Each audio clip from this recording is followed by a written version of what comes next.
rejects order to take down Confederate statue. After Charlottesville, all the people who support the lefties and who call themselves activists want to erase the American history as soon as possible. These activists demand from the cities to take down every single Confederate statue because they find it offensive to some people. For example, the effort to take down a Confederate monument outside Greenville's Springwood Cemetery in South Carolina got very interesting feedback. On Friday, the city refused the activists' demand to take it down and added that their request is basically impossible. Western journalism reports that Travis Green, president of Fighting Injustice Together, FIT, said his group wants the statue demolished because of its racist premises. "We feel like it is a symbol of oppression for African Americans here," said Green, who admitted he did not know the statue existed until recently. The monument was erected in 1891, and stood on Main Street until being moved to the cemetery in 1923. At the time, one of the reasons used to justify the move was the transition to automobiles, which made the statue a traffic hazard. The monument now stands near the graves of about 80 unknown Confederate soldiers. Bruce Wilson, the founder and CEO of FIT, had formally asked for the statue to come down. The city officially responded on Friday in a letter from City Attorney Michael Pitts. The letter read as follows, adds Western journalism. Dear Mr. Wilson, I have been provided with a copy of your August 20, 2017 correspondence to the Greenville City Council. I write in my capacity as the city attorney solely to clarify the facts and law surrounding this important issue for our community. The Confederate statue is located in a public plaza adjacent to the Springwood Cemetery. While not integrated into the cemetery itself, it nevertheless sits on property that is part of the cemetery, the parcels of which have been assembled over the years by various conveyances of property. The city does maintain the plaza as it does all such public places. It is my understanding the statue itself requires no ongoing maintenance. The statue is not privately owned. It was the subject of a 1924 lawsuit where the South Carolina Supreme Court recognized the statue as public property. Grady v. City of Greenville, 129 SC 89, 1924. The statue is a war monument or memorial covered under Section 10-165 of the South Carolina Code of Laws, commonly known as the Heritage Act. The Act provides as follows.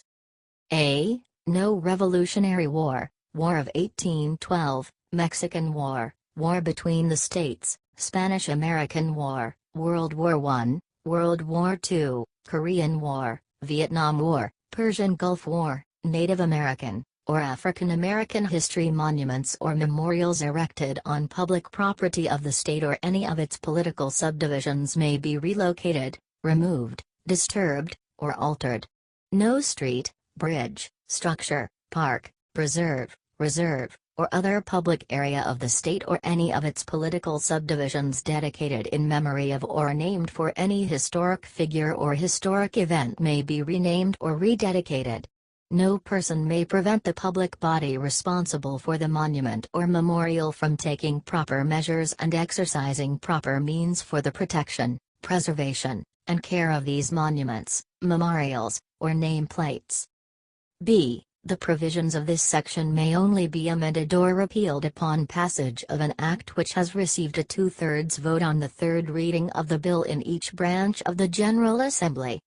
In light of the act, the statue may not be moved or otherwise relocated. Nor may it be covered as that would constitute disturbing and/or altering the statue, which is also prohibited. The provisions of the act may not be repealed or amended by a two-thirds vote of the South Carolina General Assembly on third reading. This letter strictly addresses the legal issues raised by the Heritage Act and does not reflect or address any council member's opinion concerning the appropriateness of the monument or its location. If you have any questions about the city's legal position, I would be delighted to address them. Wonder what was their response? Well, the activists said that Greenville may won the battle but not the war. We'll see about that. The statues are part of the American history, and the American history should never be erased. Watch now. More. Related.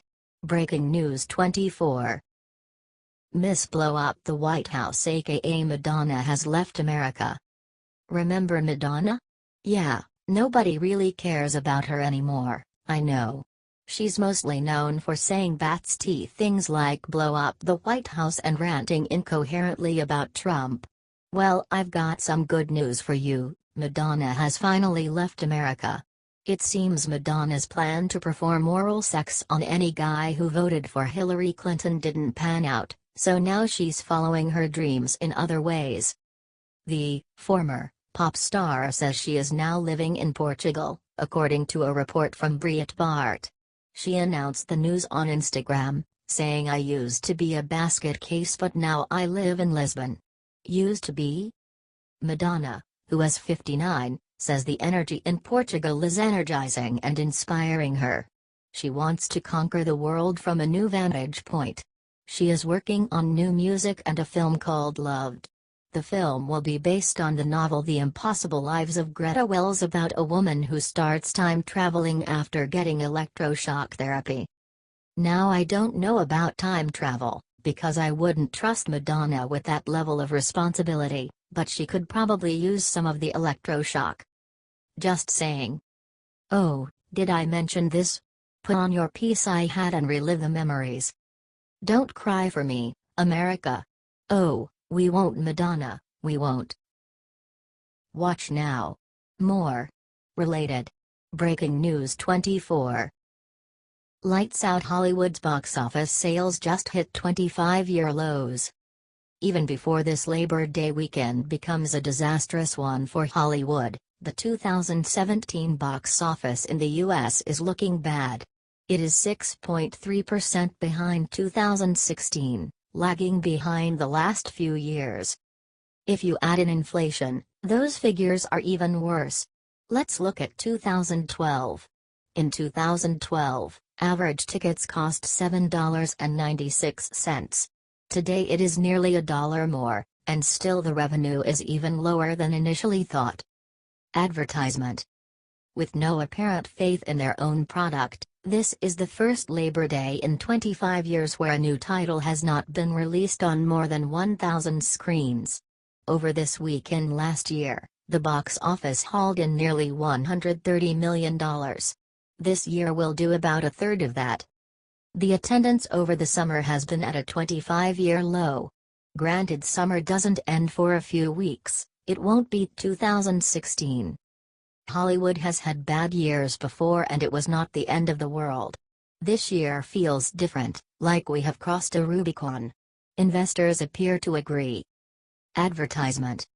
We begin with the fact that some 15 years ago, the movie business stopped being a growth business. While revenues have increased a bit, admissions have remained stagnant. Those revenues were boosted through premium-priced gimmicks like 3D and IMAX.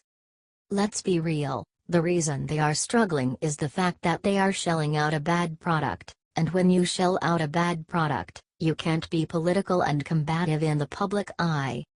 One can argue that the worldwide box office has opened up considerably, and while true, entry into that market is an insanely expensive gamble, meaning a CGI'd franchise film, $250 $350 million entrance fee when you account for production and promotion costs. Moreover, after exhibitors take their cut, a movie has to gross a little more than twice its budget just to break even. What do you think of this fallout at the Hollywood box office? Watch now. More. Related. Breaking News 24. As Trump's help out in Harvey, the internet is asking a vital question about the Obamas. President Trump and First Lady Melania took another trip to Texas according to IJR. Now that some of the floodwaters have subsided. This return trip was to the epicenter in Houston, Texas, where the NRG Stadium where the Houston Texans play is an acting shelter for the Harvey victims who have been displaced. Someone thought they were funny. This is the kind of work you look for from the President of the United States. Barack Obama was nothing like this. His wife didn't even show up at the aftermath of Hurricane Sandy's damage. This is how you lead a country. At the shelter, a little girl came running up to President Trump, and he gave her a kiss. Later, President Trump and First Lady Melania Trump took time to hand-deliver boxes of food aid for Hurricane Harvey victims. Advertisement. "It's good exercise," the president said, while loading boxes into a truck near a church. Houston, Texas is going to take years to recover after a storm of this magnitude. The best part of this is all the time President Trump took to be in pictures with the victims, and this was while he was on break from loading boxes to help the victims recover. The president is beating liberals every step of the way. How many liberal politicians did you see in those pictures and videos? Oh yeah, that's right, they aren't practicing what they preach. They're too busy being upset about Melania wearing heels again. After all is said and done, as might have been predicted, the president will leave Texas with plenty of memorable exchanges with Harvey victims. Let that be a lesson to the left on the danger of politicizing national disasters. What do you think about this?